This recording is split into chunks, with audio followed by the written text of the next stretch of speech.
Space. Time. Reality. It's more than a linear path.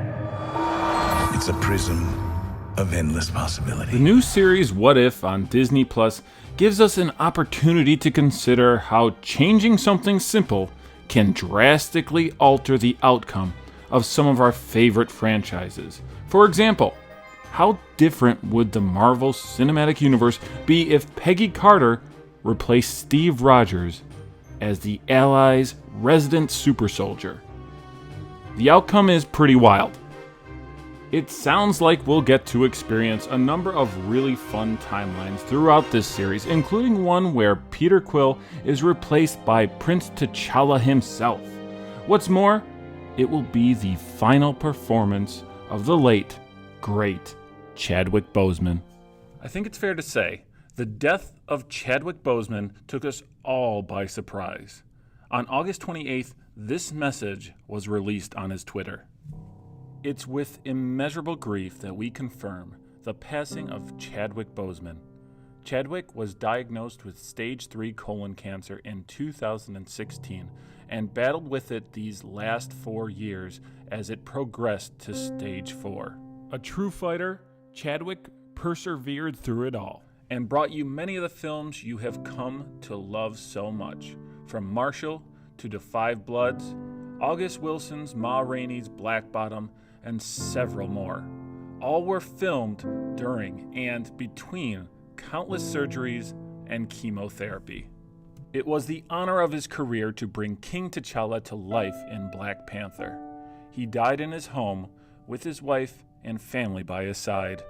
The family thanks you for your love and prayers and ask that you continue to respect their privacy during this difficult time.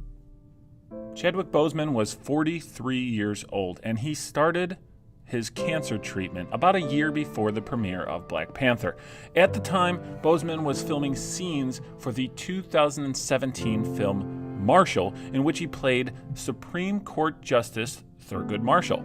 To be honest, it's absolutely astonishing how much work he accomplished during that time that he was receiving treatment. Now, before we get too much further, I'd like to ask you a question. In your opinion, where should the Black Panther franchise go from here? It's a question I'll discuss again at the end of the video, but I thought I'd give you all a head start in the comments section below. Follow-up question, how does the MCU move forward while maintaining respect for Chadwick Boseman's death? You know, Boseman had been acting since the early 2000s, taking part on television shows like Law & Order, CIS, ER, and even, I love this, the daytime soap opera All My Children. I'll cut her, I will! No, you won't. You won't. Yes, I will. I don't want to, but I will. I gotta get out of here. Nobody trying to stop me. His first starring role was in the 2013 film 42. In the film, Boseman portrays baseball legend Jackie Robinson, overcoming discrimination and prejudice to become the first African-American professional baseball player. More than 24 actors were considered for this role. Producers really liked his audition, but it was Robinson's widow, Rachel Robinson, that really had some incredible things to say about Boseman's performance. She said it was like seeing Jackie all over again. The following year, Chadwick Boseman would portray the godfather of soul on the big screen. In the film Get On Up, audiences got to experience the life of one of the 20th century's most influential figures, James Brown. It's absolutely astonishing to consider that during Boseman's career, he would play Jackie Robinson, James Brown, Thurgood Marshall, and let's not forget a certain African king from the pages of Marvel Comics. Now, let's travel back to October of 2014. That's when Kevin Feige made the announcement that Chadwick Boseman had been selected to play Prince T'Challa in the upcoming film Captain America: Civil War. Now, Black Panther was the first superhero of African descent in mainstream American comics. The leader of Wakanda first appeared in Fantastic Four number 52. Coincidentally, this was back in July of 1966, only a few months before the Black Panther Party was founded. The character was created by comic book legends Stan Lee and Jack Kirby. The best way I can describe T'Challa is that he's pretty much like Batman, except, faster, smarter, richer, and, of course, he's black. The creation of Black Panther, though, wasn't meant to be political. Stan Lee said in an interview that he noticed that there weren't any black heroes in comic books at the time, and his goal was to create something exciting, different, and new. My first exposure to the character was in Fantastic Four Unlimited #1 back in 1992. In the issue, the Black Panther teams up with Reed Richards and the gang to defeat his nemesis, Ulysses Klaue. Now, my favorite part was actually the flashback that appeared at the end of the book. In it, we are introduced to T'Challa's grandfather, Chanda. Injured in the jungle of Wakanda, Chanda ate a certain heart-shaped herb. After receiving a vision from the Panther spirit, his strength and vigor is restored. He goes on to become the first Black Panther. That is, of course, until Marvel retconned that story in 2017 and introduced us to the prehistoric Black Panther that fought alongside the Avengers 1 million BC. The team also included the Norse god Odin, a caveman Ghost Rider, and Fan Fei, the first Iron Fist. The fact that there existed a Black Panther long before the dawn of recorded history really makes you appreciate the saying, Wakanda forever! When Phase 3 of the MCU was announced, comic book fans, like myself, discovered that we'd be experiencing some new heroes on the big screen for the first time. Out of these characters, I was most excited for Doctor Strange, to be honest. And while that movie was fun, Black Panther, that film was just epic. It was one of those films that kind of surpassed the limitations of the genre. Black Panther didn't just sell tickets and popcorn. It engaged audiences in a way that few superhero movies can. It kind of reminds me of the impact that Christopher Nolan's Dark Knight had on Hollywood back in 2008. Now, let me be totally transparent here. Black Panther is by no means my favorite MCU film. I'm still kind of partial to Winter Soldier, but personal bias aside, here is my list of 5 reasons Black Panther is still king of the MCU. When the Doctor Strange film was released, I was anticipating this psychedelic fantasy epic, reminiscent of all those amazing Steve Ditko illustrations from the comic book. But what we got was far more basic. It was essentially your typical comic book origin story, essentially a pseudo rehash of the Iron Man origin story, just with magic instead of science. And by the way, I still love this film. I love Doctor Strange. I'm just acknowledging where it fell short. What's this, my mantra? It's the Wi-Fi password.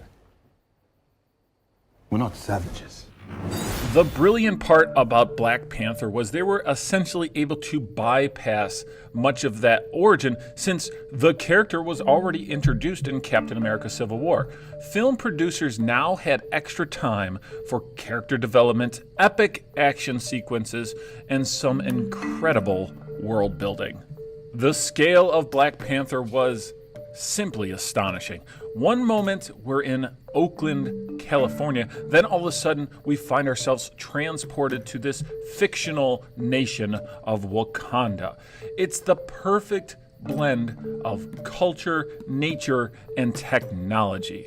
Wakanda owes its wealth to the rare alien metal known as vibranium. It can only be found in Wakanda. The metal has some incredible properties that the Wakandians use in much of their technology. It also makes Captain America's shield, by the way, so it's super tough.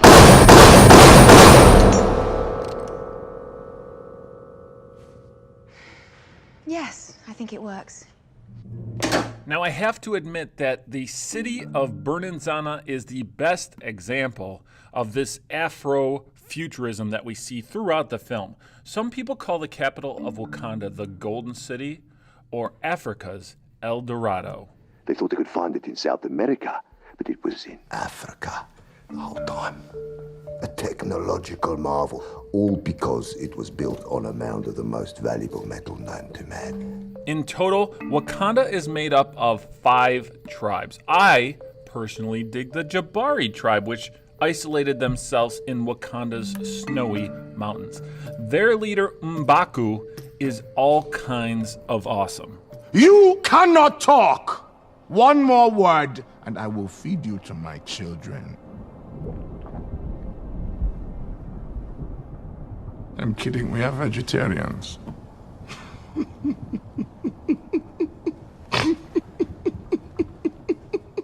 Another interesting location is the City of the Dead. It's also known as the Hall of the Kings.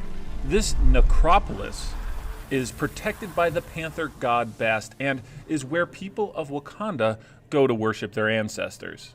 Altogether, Black Panther builds the kind of mythology in film that I would have loved to have seen in, say, the Thor movies. Heck, the God of Thunder had 3 films and 9 realms, but never really even came close to what we saw in Black Panther. We're talking about the kind of scale you might see in The Lord of the Rings, which is ironic since 2 of the actors in the film had starring roles in that franchise.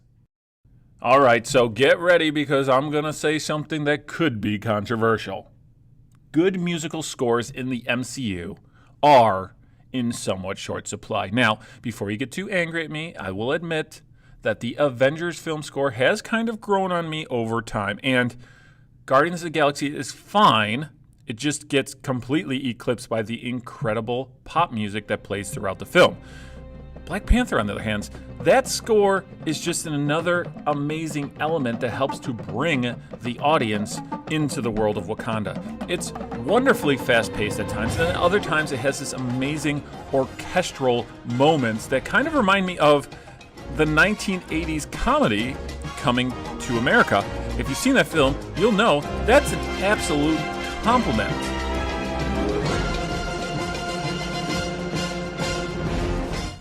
The Black Panther soundtrack is definitely one of those film scores that I would have no problem shuffling into my personal playlist.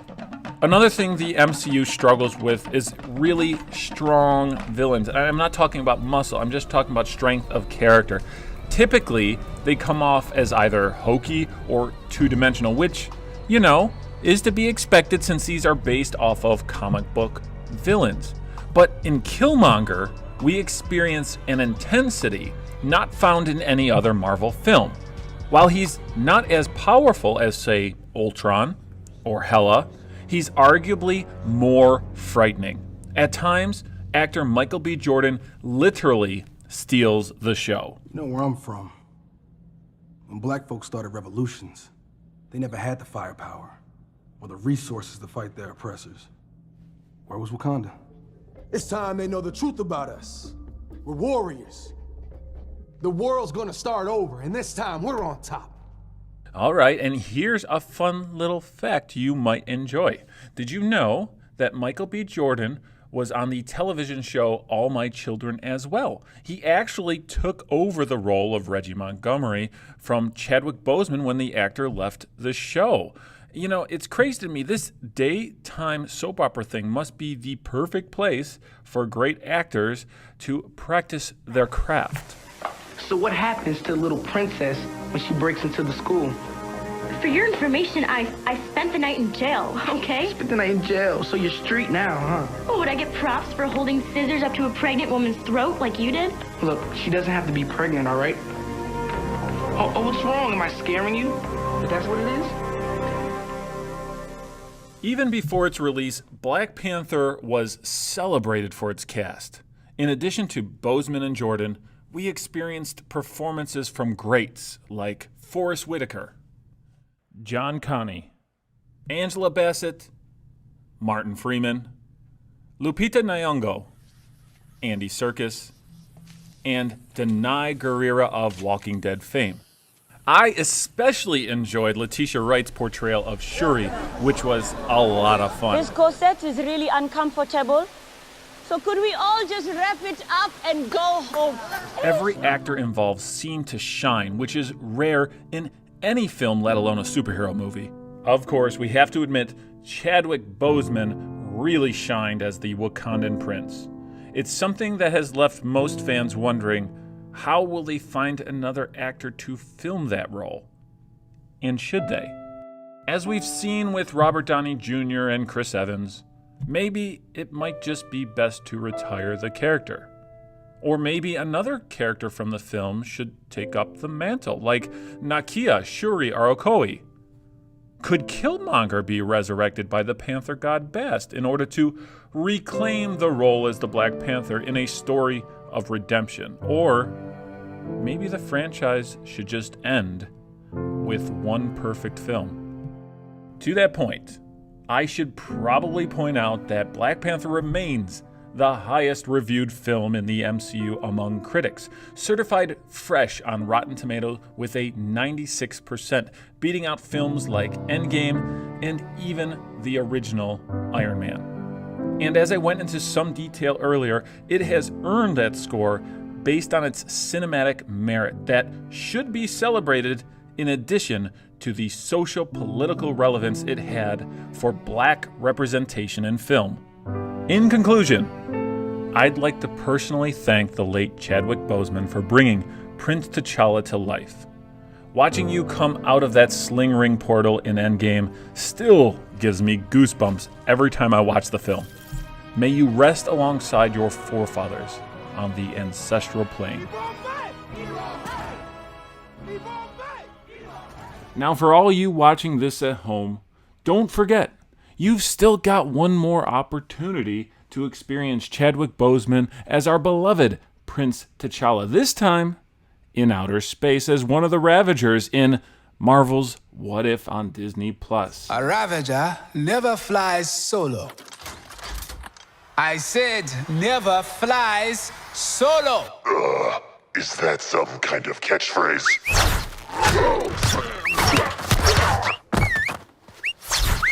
You had me worried for a second. I also want to thank all of you for checking out this very special episode of Details. Thank you so much for checking it out. If you like what you saw, do me a favor, hit the subscribe button, throw me a like. It really goes a long way to helping us do videos just like this. Should we bow? Yeah, he's a king. Seems like I'm always thanking you for something. What are you doing? We don't do that here.